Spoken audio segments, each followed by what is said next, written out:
Shalom Aleichem and welcome back to our Shir and Sfas Parshas Vayeshev Tafshin Peivav. We find at the beginning of the parsha, in Parshas Vayeshev, Rashi goes ahead and gives a mashal. Rashi says that if you look at the end of Parshas Vayishlach, it goes out and the Torah gives over to us the list of all of the children of Esav, the Alufei Esav, the chiefs of Esav, the greatness of all of the children of Esav. And says the Medrash that Yaakov Avinu was afraid after he saw all of the Alufei Esav. He looked and he saw the greatness of all the children of Esav, the physical strength of them. And Yaakov Avinu said, who is going to be able to go ahead and stand against these Alufei Esav? Who is going to help Klal Yisrael beat them in a spiritual and physical way? These Alufei Esav. Says Rashi, brought from the Medrash, Rashi brings from the Medrash a mashal. What is the mashal, says Rashi? A mashal to a bunch of camels that came into a city carrying flax. There was a blacksmith that was standing there and he was wondering, where is all this flax going to go? Where is all this flax going to be stored? There's so much flax. Where is it all going to go? A pikach is standing on the side and a smart person tells him, don't worry. One tiny spark that comes out of your blacksmith's shop can go ahead and destroy all of the flax,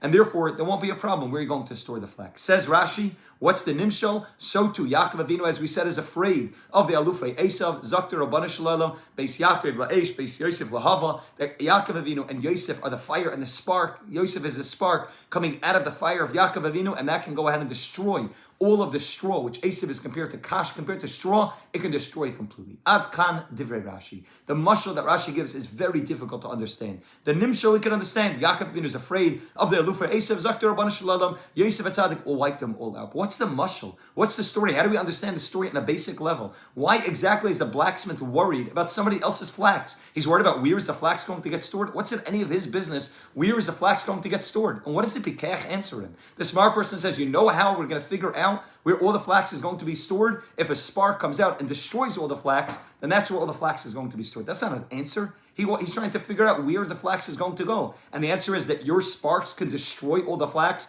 and therefore there won't be a need to store them. How is that an answer? What exactly is the mashal? And obviously, once we understand the mashal, and we understand the story taking place, what exactly was the fear of the blacksmith? What exactly this pikach answered him back, that we'll be able to understand the nimshal properly, the difference, and how exactly Yosef Atzadik and Klal Yisrael has the ability to fight against the klipa of Esav. Zok teheliges Vasemes in the year Taf Reish Samach. Pirush HaPikach Yeshivui Ki Abala Pishton Lo Yavel L'Gvulei. What exactly was the blacksmith worried about? He was worried about the fact, not where is the flax going to get stored. He was worried that the flax is going to come into his store and to destroy his store. He sees these big, mighty camels walking through the streets filled with flax, and he said, if they come next to my little tiny shop, you know what's going to happen? They're going to push over the shop, and my shop is going to get destroyed. Says the pikach, you don't have to be worried. You know why you don't have to be worried that the flax and the camels are going to knock down your store? The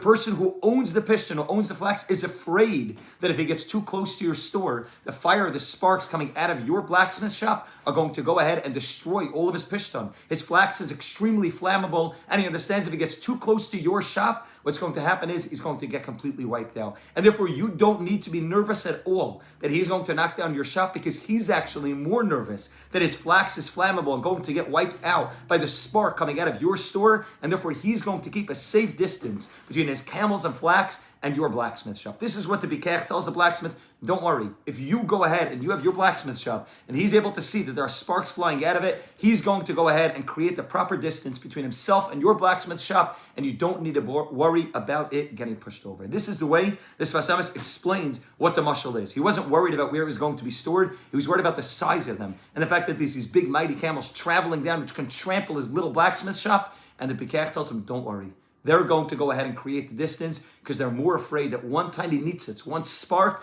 can go ahead and catch fire to all of the flax and destroy all of the flax in a moment. And therefore, they're going to be careful. You can just continue doing your own thing. Says the Heliges Vasemes, if that's the mashal, we can now understand the nimshal. By Esav, it says the same thing. That Esav went away because Esav couldn't live in the same place as Yaakov. Meaning, Pirish, Kishen is Gala Pnimish Yaakov. When Yaakov Yaakov Avinu is on fire, when Yaakov Avinu is Beis Yaakov la'Esav, Beis Yosef lahava, when Yaakov Avinu and his children are on fire, you know what happens? Esav says, I need to stay away from them. We don't need to be worried that Esav is going to destroy us. When we see the greatness of the nations of the world and the armies of the world, we don't need to be afraid if we're on fire. Because when we're on fire with Yiddishkeit, when we're living that life of Beis Yaakov la'Esav, Beis Yosef lahava, what's going to happen is Vayelech el Eretz mipnei Yaakov. Mipnei means the pnimius of Yaakov. That when the pnimius of Yaakov is revealed, Esav goes running for the hills. Esav says, I can't be in the presence of Yaakov Avinu because I understand that when Yaakov is on fire with Yiddishkeit, Yaakov is going to destroy me. The Yosef, the pnimius of Yaakov and Yosef, misrachtim, hasitra achra. The sitra achra goes ahead and stays far away from Yaakov and Yosef because it recognizes I can't get close because there's a danger to the sitra achra. There's a danger to the Yetzer Hara. There's a danger to Esav and his children if they get too close to the sparks of Kedusha of Yosef HaTzadik and Yaakov Avinu. V'cheinu b'kol ish Yisrael. Zaktis Vasemis, this is not just a story and not just a mushal about a person who has flax and a blacksmith, and this is not just a nimshal about Yaakov, Yosef, and Esav, but this is a mushal and a nimshal about every single Yid in Klal Yisrael. Al Yidei Bris HaLashon HaMa'ar, when a person's connected to the Bris HaLashon HaMa'ar, when a person's connected to places of Kedusha, in the way that he speaks in Yani Kedusha, in Shmir Sinaim, and the place of the Bris, a person's connected to real Kedusha, Nishmara Misitra Achra, he's going to be protected from the Sitra Achra. Ki Ora Torah Mispashtes, B'schus Shmir Sabris, the aura of the Torah spreds out, B'schus the Shmir Sabris, the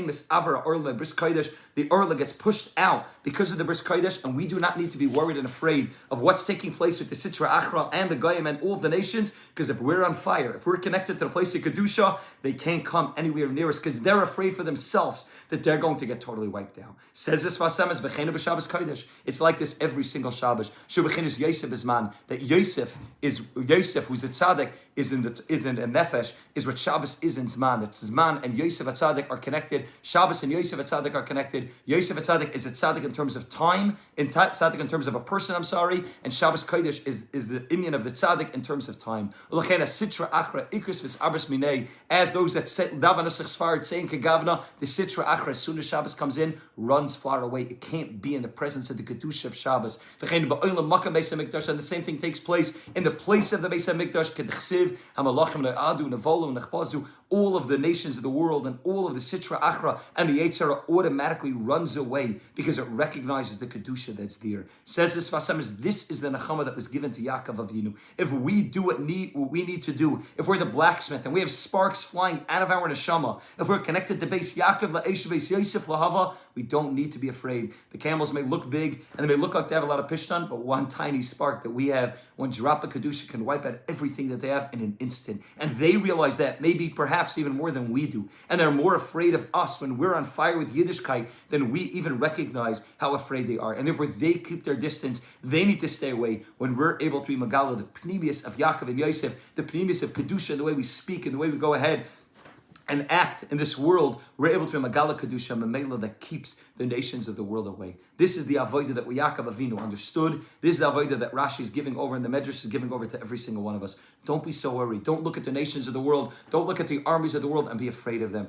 As it takes place by the Chanukah story, Ravam Miyad Ba'atem, it looked like many, many people, but a few ragtag group of Chashmanan, people that were not fighters, can go ahead and in 1 second they can wipe out the whole Greek army. Rabba miyad ma'atim, gebarim miyad chalashim. It doesn't make a difference. They're more afraid of us than we recognize. If you're able to be a Chashmanai, if you're able to be a Pach Echet Shel Shemen, if you're able to be connected to the Kodesh HaKadoshim, to Shabbos Kodesh, to Yosef HaTzadik, to the Beis HaMikdash, then all we need is to be on fire, and automatically the flames of our Kedusha keep all of the nations of the world, keep the Sitra Achra, the Yetzirah, keep Esav, keep Amalek, keep them far away. They keep their distance from the Pnimius of Yaakov and Yosef. Hashem should help us. We should be Zeicha to be on fire with Kedusha and to recognize that our fire will automatically keep all of the nations of the world away, keep the Iker, the Yetzer Hara away, and the Mitzvah will be Zeicha, the Geula Shlema, when our fire will be Nizgala, will be revealed to the whole world. Have a great